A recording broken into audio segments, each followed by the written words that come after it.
réussissons à faire le travail.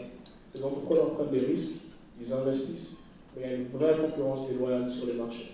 Peut-être que cette année, vous en avez entendu parler par là-bas. La main-d'œuvre. On dit que la main-d'œuvre est abondante, mais si vous allez dans les campagnes, vous ne pensez pas que c'est une aspiration, je ne pense pas que c'est un boulot d'avenir, d'où une baisse de productivité dans ça. Donc, tout doit être fait pour revaloriser ce métier, s'assurer que l'agriculteur arrive à tirer, à gagner son... Pas de statistiques. Il est très difficile de planifier la production parce qu'on ne connaît pas la demande. Et même si on arrive à déterminer la demande, le marché, vous comprenez que vous étiez sur une nouvelle économie. Donc, si on peut tout faire pour, là, nous, en tant qu'entrepreneur agricole, faire remonter l'information à l'Institut d'Association rassurée que l'étude de marché est basée sur les faits et sur des données qui sont réelles. Je vais aller assez vite et pouvoir aller visiter ces entrepreneurs en personne pour voir que malgré les obstacles, certains prennent la confiance de ces autres. On produit des... Et cette usine exporte vers 7 autres pays de la sous-région. On produit de la chaux. Il faut même l'application de ces amendements de sol. Les semences, c'est la chose la plus en quantité qui est peut-être un des plus grands d'Afrique, un des plus grands d'Afrique de l'Ouest, on n'a pas la qualité. Avec l'insémination. Alors on fait un laboratoire frigorifique digne de ce nom, qui est peut-être un peu même de la région de Gaïa pour encourager l'initiative, les deux laboratoires qui vont s'ouvrir dans d'autres régions. La pisciculture, contrairement à ce qu'on pense, on produit plus de poissons d'eau douce, on produit plus de poissons en élevage que la Côte d'Ivoire, le Sénégal, la Guinée. Donc, vous l'avez toujours élevé, mais ça c'est dû aux intrants pour le maïs. Mais il y a une véritable opportunité pour la coupe, la découpe dans l'agriculture. Un pays comme le Mali a une vraie chance. Tous ces camions de ciment qui viennent, si on construit des serres, si on produit des produits maraîchers à fond, ça rapporte à l'agriculture. Donc, on commence à produire des échalotes à grande échelle, on commence à produire des riz, du blé, et aussi des oignons à très grande échelle, quand on parle de l'agriculture à grande échelle. La transformation est timide, mais elle est existante. Tout ce qui est pâte alimentaire est en train d'être fait au Mali. Certains jus sont en train d'être faits aussi. Tout doublé comme ça a été fait en Asie. On peut faire notre évolution agricole, on peut faire notre évolution industrielle tout en protégeant notre nature. Cette présentation avec une citation d'Abacar Ngom, qui est un entrepreneur local, consommé malien, qui permettait l'essor d'une nouvelle génération d'entrepreneurs dans ce secteur. Je vous remercie pour votre attention. Potentialité économique, agro-industrielle, mais également intellectuelle. Merci Mohamed Ali. Vraiment, c'était édifiant. Parce qu'on peut parler de pédagogie pour que chacun, que tout le monde essaie de comprendre, et que tout le monde soit au même niveau d'information. Entrer dans le vif du sujet avec le débat. Le débat qui a pour modérateur celui qui nous...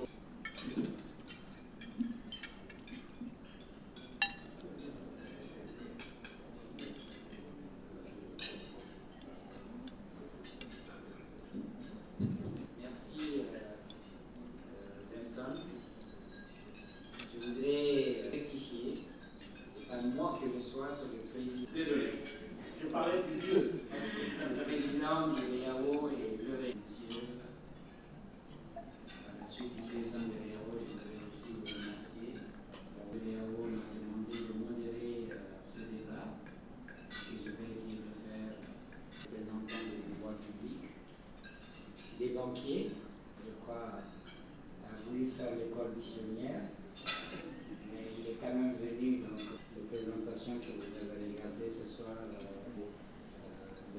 pour l'année 2016, parce que très certainement des pistes pour que les décideurs qui sont là ce soir puissent en faire un compte rendu fidèle à les banques primaires, que ce soit les banques de développement, il y en a quelques-unes dans cette salle. Ambassades qui sont là, le chef de file des PTR, l'ambassadeur du Canada est représenté. Donc je pense qu'on a vraiment une assistance à une agriculture moderne qui permettra de créer des emplois, qui vont éviter aux jeunes Maliens de courir ou de se faire enrôler par Al-Qaïda ou Boko Haram. Alors je vais vous demander en fait bref parce que je suis sûr que beaucoup d'entre nous planning. Bonsoir.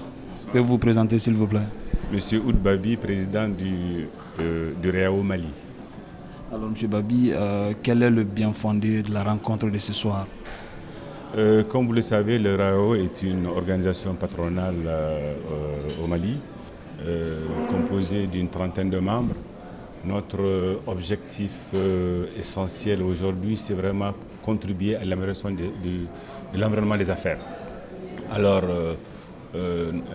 la rentrée annuelle de ce soir est un événement majeur de notre organisation et au cours de cette cérémonie, nous voulons sensibiliser les autorités, les pouvoirs publics vraiment à avoir un œil sur le secteur privé d'une façon générale.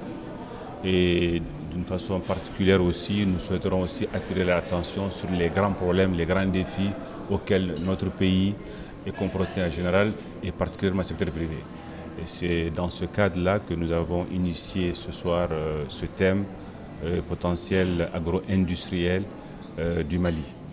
Je pense que tous les Maliens sont unanimes que l'agro-industriel est vraiment la voie la plus indiquée pour notre développement économique et social.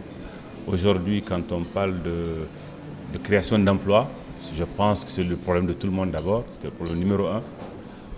Si on parle de création de richesse, c'est seulement par ce secteur-là, vu son importance en termes de contribution dans le PIB.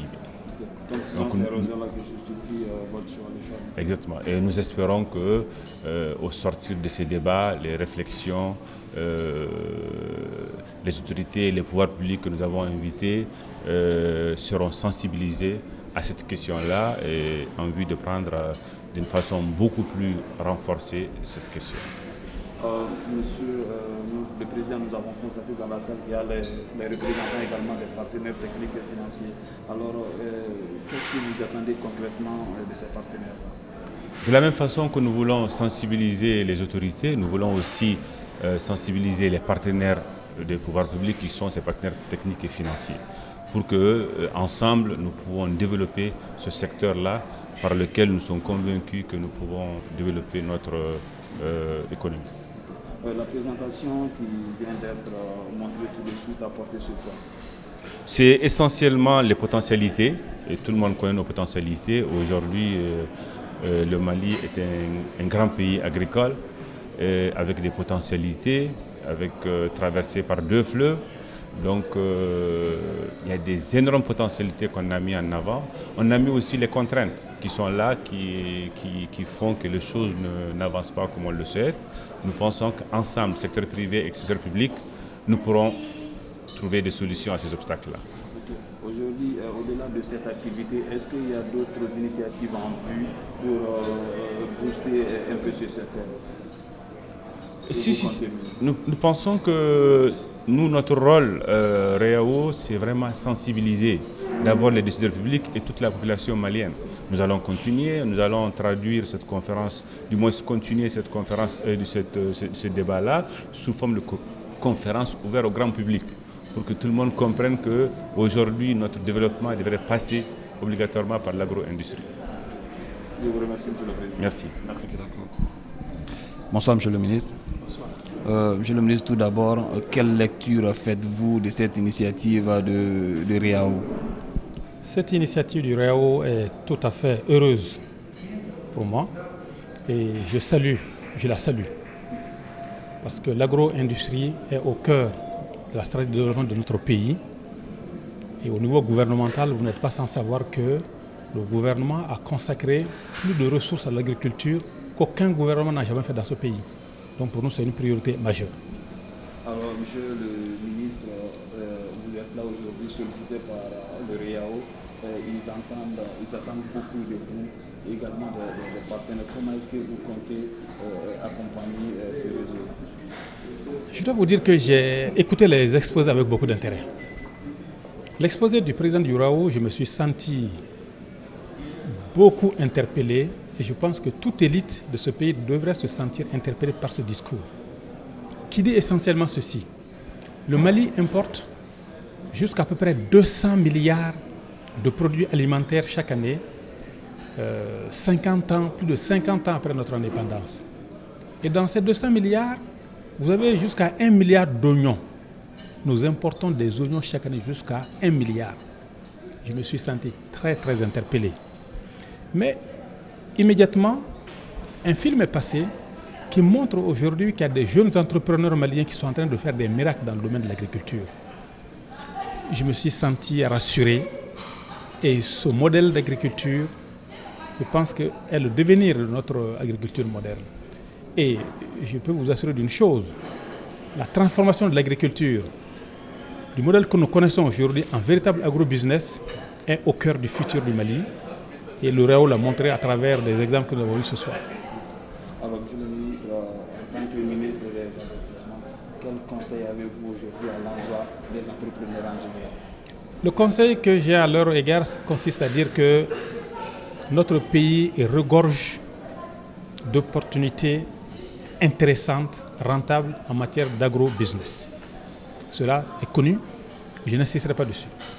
Je dirais aux entrepreneurs, osez vous engager dans ce secteur-là. Le gouvernement vous soutiendra, des ressources considérables y sont consacrées. Et si nous arrivons ensemble à faire cette transformation de notre agriculture, je vous assure que nous serons compétitifs. Nous n'aurons plus besoin d'aller importer des oignons, des oranges, des tomates de d'autres pays, de la pomme de terre, du riz.